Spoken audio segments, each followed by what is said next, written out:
पूरे स्टेट ही नहीं पूरे देश में आप घूम रही हैं, क्या लगता है किस स्टेट में आदिवासियों के साथ सबसे ज़्यादा इनजस्टिस हो रहा है? आज अगर हम देखेंगे सबसे बड़ी विडंबना पूरा देश भर में मैं घूम रही हूँ, सबसे अधिक मामला अगर देखा जाए तो झारखंड का है। झारखंड में लगभग हमने 21 डिस्ट्रिक्ट का रिव्यू कर लिए हैं, किसी भी जगह आज भी विकास योजना वहाँ तक नहीं पहुँची। गुमला जिला का घाघरा ब्लॉक और घाघरा ब्लॉक का बिमरला और दिरगांव पंचायत में लगभग 10 से 15 गांव ऐसे होगा जो पीवीटीजी परिवार के हैं।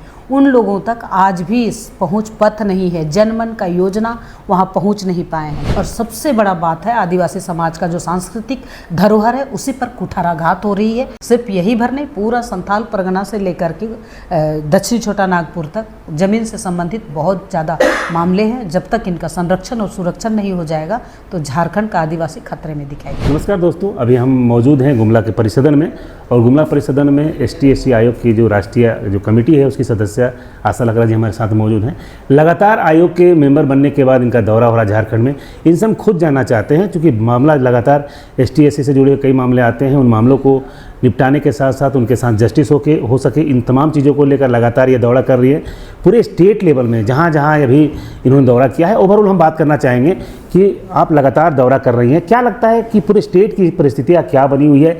जो आयोग का दौरा होता है उसका पर्पस क्या होता है और लोगों की शिकायत आप तक बहुत सरलता से पहुँच सके, इसके लिए क्या मैकेनिज्म आपने बनाया है?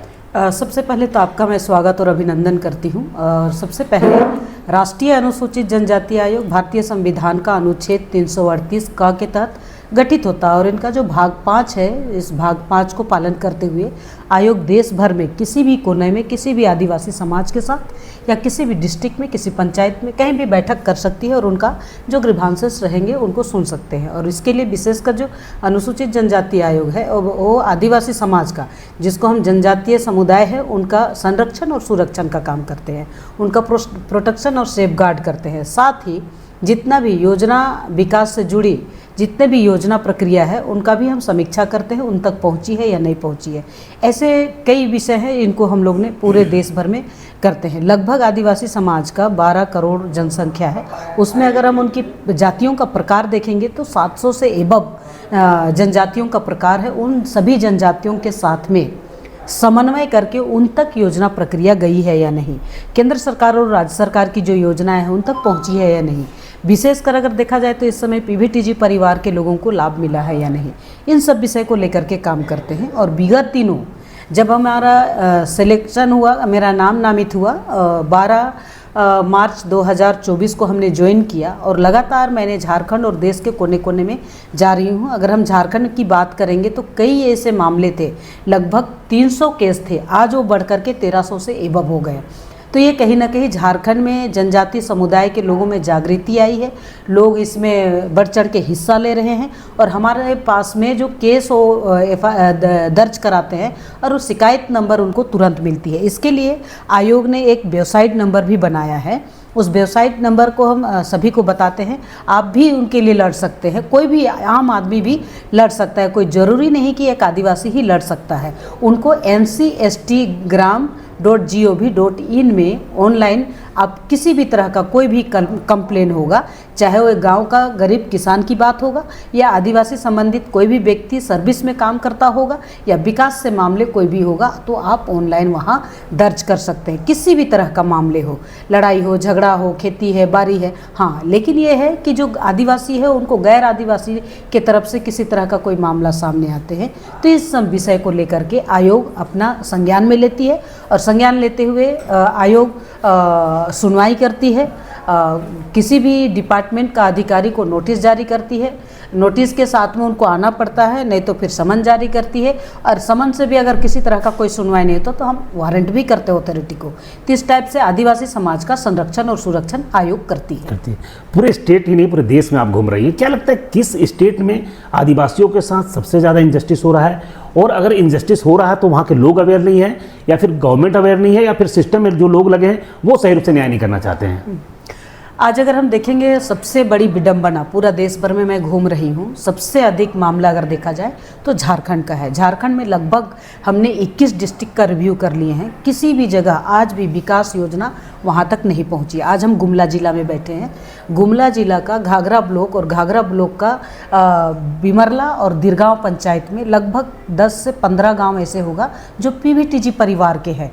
उन लोगों तक आज भी पहुंच पथ नहीं है, जनमन का योजना वहां पहुंच नहीं पाए हैं। इससे विडंबना क्या हो सकता है। ऐसे ही अगर आप गोड्डा में चले जाइए, संथाल परगना की बात करती हूँ, वहाँ 3 पहाड़ है, सुंदर पहाड़ी इलाका है। सुंदर पहाड़ इलाका के कम से कम 12-13 किलोमीटर अंदर आप चले जाइएगा तो वहाँ किस तरह से आदिवासी बेटियों के साथ में खिलवाड़ हो रहा है, पूरा संथाल परगना देखेंगे तो ये सब मामला भी बहुत ज़्यादा हमारे पास में आए हैं। माइनिंग का इलाका है, वहाँ लोगों को मुआवजा नहीं है, उन लोगों को ज़मीन का हक और अधिकार अभी तक नहीं मिला है। झारखंड जितना उद्योग के क्षेत्र में आगे है, कोल इंडिया यहाँ है, कई तरह का माइनिंग हो रहा है, उद्योग बैठ रहे हैं, लेकिन जो मरता तो आदिवासी समुदाय का है।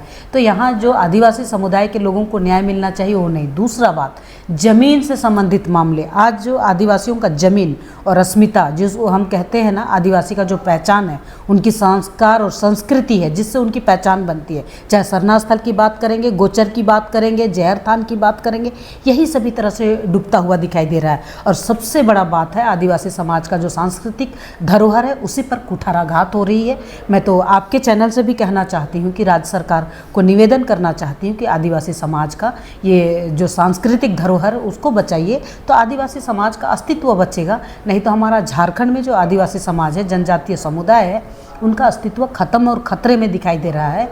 ये जो आज हमने 1 साल में जो अनुभव किया है ये दिखाई दे रहा है। बाकी अलग अलग स्टेट में जाएंगे तो किसी का जाति प्रमाण पत्र से संबंधित है, तो किसी का एट्रोसिटी से संबंधित मामले हैं। ऐसे कहीं नहीं है कि ज़मीन से संबंधित मामला।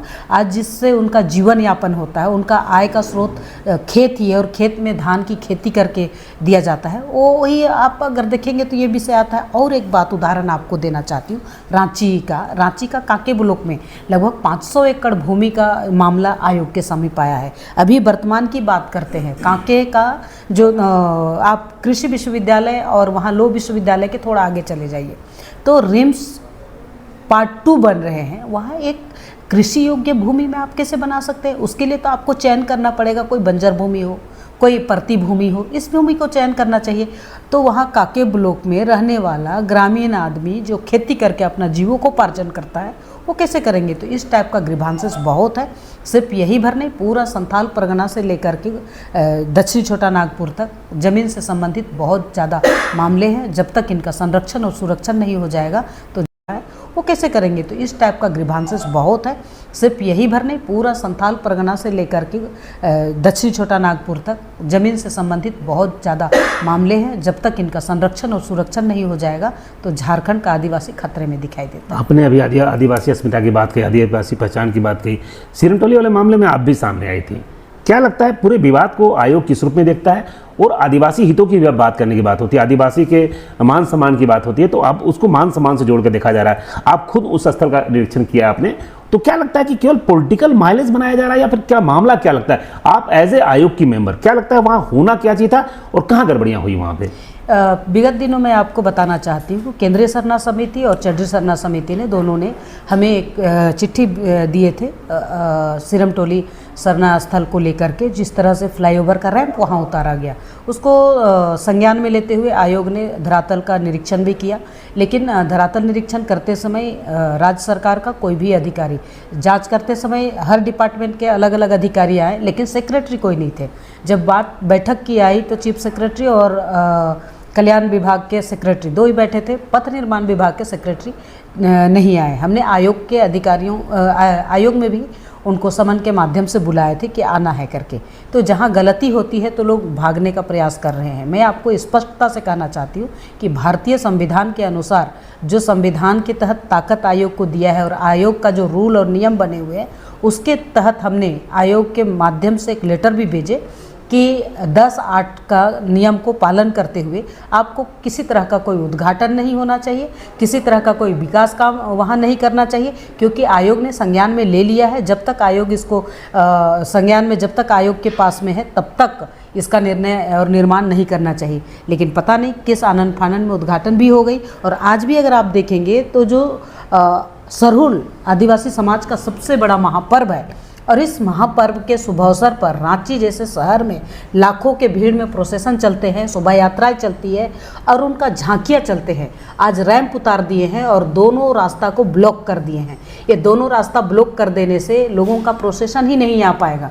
इससे आदिवासी समाज का जो पहचान है उसका कुठाराघात हुआ है। जानबूझ के आदिवासी समाज को दबाने का कोशिश किया जा रहा है, कुचलने का प्रयास किया जा रहा है। चलिए एक चीज़ और मैडम, आप जिस तरह से गंभीरता दिखा रही हैं कि निश्चित रूप से पहाड़ क्षेत्रों में रहने वाले आदिम जनजाति हो या आदिवासी समुदाय के एसटी से जो भी जुड़े लोग हैं, उनका सही रूप से विकास ना हो पाना लगती है व्यवस्था कहीं ना कहीं कारण। लेकिन जो सिस्टम में बैठे लोग हैं, जो प्रशासनिक पदाधिकारी हैं, उनको तो किसी दबाव में नहीं रहना चाहिए, उनको विकास योजनाओं को पहुंचाना चाहिए। झारखंड में 24 साल से अधिक का समय हो गया।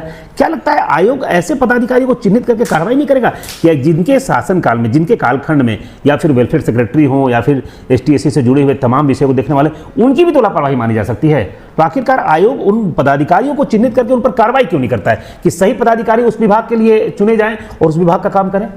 देखिए, आयोग संज्ञान में ली है, आयोग अपने तरीके से काम करती है और जो आदिवासी समाज का ग्रीवांसेस है उनको पूरा करने में प्रयास करती है। इसके लिए हमने पत्राचार भी किया और पूरा डिटेल जानकारी भी मांगे हैं। अभी तक भी राज्य सरकार किसी तरह का कोई जानकारी आयोग को नहीं दिए हैं। दोबारा भी हम लोग ने पत्राचार किया है कि आप इतने 3 दिवसीय 7 दिवसीय कार्य योजना के तहत आपको लेटर देना पड़ेगा, आपका काम क्या है और आपने इस सरना स्थल को बचाने के लिए क्या प्रयास किया है। तो ये पूरा उनका ग्रीवांसेस को ध्यान में रखते हुए आदिवासी समाज का हमने पत्राचार भी किया है। इसके लिए आयोग ने बैठक भी बुलाए थे और बैठक के लिए लगातार इन्होंने उस विषय को टालते गए। जो विषय सामने आया है, आयोग लगातार इस पर लड़ेगी, काम करेगी। आयोग आदिवासी समाज के साथ है, उनका जो संरक्षण और सुरक्षण का काम करने का काम करेगी। आयोग का जो मेन मोटो है कि आदिवासी समाज का संरक्षण और सुरक्षण, तो इसके लिए आयोग तत्पर है। एक चीज़ और जानना चाहते हैं कि ST/SC जो मतलब खास कर ST की बात की जाए तो ST का जो रिजर्वेशन खास करके बड़े पदों को देखा जाए UPSC में, तो झारखंड के उस समुदाय के लोग बहुत नहीं निकल के आ पाते हैं। जबकि आप देखेंगे कि राजस्थान के मीना समुदाय के लोग आते हैं ST में, उनका जो वहाँ दबदबा है वो बेहतर दिखता है। तो क्या लगता है ये गैप उनके बीच में गैप है या फिर प्रशासनिक व्यवस्था उनके पास नहीं पहुंच पा रही है? कहाँ ये गैप है कि इस समुदाय को भी उठाकर उस ओहदे पर बैठाया जा सके? इसके लिए आयोग क्या सोचता है? देखिए, सबसे बड़ी बात, मैंने झारखंड का विडंबना इसलिए कहा कि आज भी आप पूरे देश भर में देख लीजिए, प्राइमरी एजुकेशन में आप देखिए किसी गांव में एक ही टीचर है, मिडिल स्कूल में देखिए 12वीं तक क्लास है और 3 टीचर है, किसी जगह आप चले जाइए तो पारा टीचर के भरोसे चल रहे हैं। तो आपका एजुकेशन सिस्टम, आपको नीचे से स्तंभ ही आपका मजबूत नहीं होगा तो ऊपर कैसे आप जाएंगे। हाँ, लगन है आदिवासी समाज में, एक विचारणीय और काम करने का लगन रखते हैं, इसलिए कई लोग ऊपर तक पहुंच पा रहे हैं। आज प्रशासनिक सेवा में भी कई लोग हैं, UPSC में भी लोग चुन करके कुछ लोग आए हैं, जितना तादाद में आनी चाहिए नहीं आ पाए, क्योंकि आपके पास बेस मजबूत होना चाहिए। आपका योजना और प्रक्रिया एजुकेशन डिपार्टमेंट को ठोक बजा के करनी चाहिए। अभी तक मैं आपको बताऊं, एक व्यक्ति अगर 96 में ज्वाइनिंग किया है और एक ही स्कूल में आज तक है, उसका ना प्रमोशन हुआ, ना उसको आगे पढ़ाने का जो जगह चाहिए होगा। उन्हें एक स्कूल में पढ़ाते पढ़ाते बच्चा भी, आदमी भी थकता भी है, परेशान भी होता है, तो उनका भी ट्रांसफ़र नहीं हो पाया है। तो क्वालिटी एजुकेशन की हम बात करेंगे तो आदमी का जब तक उनका मॉनिटरिंग, जब तक उनका प्रशिक्षण नहीं हो जाता है, तब तक लोगों को आगे बढ़ने, हम ये कहना चाह रहे हैं कि आपको पूरा स्कूल में भी टीचरों को फुलफिल करना चाहिए। हर सब्जेक्ट के लिए टीचर हो, प्राइमरी एजुकेशन के लिए कितना टीचर, मिडिल स्कूल के लिए कितना टीचर, +2 तक के लिए कितना टीचर, और जब तक अवेलेबल नहीं होगा बच्चा कैसे पढ़ेगा। आज भी अगर पूछिए तो लोग कुमारी लिखने जान रहे, देवी लिखने जान ही नहीं रहे हैं, तो इन सबको कौन बताएगा। मैंने एक स्कूल की उदाहरण देती हूँ। मैं किसी जगह गई थी तो उस स्कूल में एक 6th क्लास का बच्चा को पूछे कि गवर्नर का नाम क्या है, बच्चा तो नहीं जाना। हमने टीचर को भी पूछा गवर्नर का नाम क्या है, तो टीचर भी गवर्नर का नाम नहीं जाने। तो विडंबना ये है। अभी और एक स्कूल में अभी वर्तमान में गई थी, वो हाई स्कूल है, हाई स्कूल में सिर्फ 3 टीचर हैं। मैंने DM को बोला कि इसमें पहले तो टीचर आप कहीं से लेकर के आओ, शहर क्षेत्र में सब बैठा हुआ जमा रहता है, लेकिन ग्रामीण क्षेत्र में आपके पास टीचर नहीं जा रहे हैं। तो हमारे बच्चे हायर एजुकेशन के लिए सब सपना देखते हैं, जिसके पास आय का स्रोत है वो व्यक्ति तो आगे बढ़ रहे हैं और आज देश विदेश सभी जगह जाके जॉब भी कर रहे हैं, पढ़ भी रहे हैं। लेकिन जिस ग्रामीण क्षेत्र को, अंतिम व्यक्ति को हम जोड़ने का प्रयास करते हैं, तो आपका जो लचर व्यवस्था के कारण हम नहीं कर पा रहे। तो जो सिस्टम है उस सिस्टम करके आओ, शहर क्षेत्र में सब बैठा हुआ जमा रहता है, लेकिन ग्रामीण क्षेत्र में आपके पास टीचर नहीं जा रहे हैं, तो हमारे बच्चे हायर एजुकेशन के लिए सब सपना देखते हैं। जिसके पास आय का स्रोत है वो व्यक्ति तो आगे बढ़ रहे हैं और आज देश विदेश सभी जगह जाके जॉब भी कर रहे हैं, पढ़ भी रहे हैं।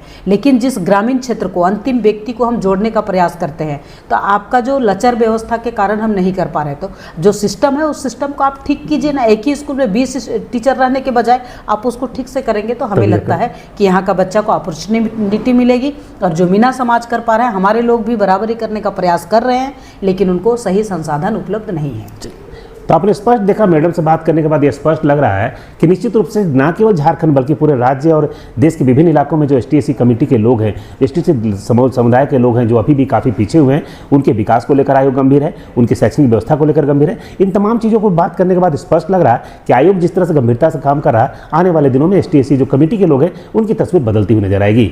सुशील कुमार सिंह, गुमला। गोल, जहां 27 वर्षों के सफर में 17,000 से भी अधिक छात्रों ने डॉक्टर एवं इंजीनियर बनकर भरे सफलता की ऊंची उड़ान, जहां साधारण छात्र भी झारखंड टॉपर्स बनकर बना रहे इतिहास। दूरदर्शी शिक्षाविद श्री विपिन सिंह के मार्गदर्शन में मेडिकल एवं इंजीनियरिंग के लाखों छात्रों के लिए आशा की किरण के रूप में गोल, नेशंस लीडिंग इंस्टीट्यूट। बायोम सिर्फ मेडिकल प्रिपरेशन का संस्थान। बायोम से लगातार दूसरी बार नीट यूजी में 700 मार्क्स पार। 10th पास स्टूडेंट्स के लिए फाउंडेशन कोर्स, 11th पास स्टूडेंट्स के लिए फ्रेशर कोर्स और 12th पास स्टूडेंट्स के लिए टारगेट कोर्स 17 अप्रैल से शुरू हो रहे हैं। कॉल 7360066190 और visit biome, circular road near women's college and Hinoo, Ranchi. thefollowup.in. Like, share, and subscribe. www.thefollowup.in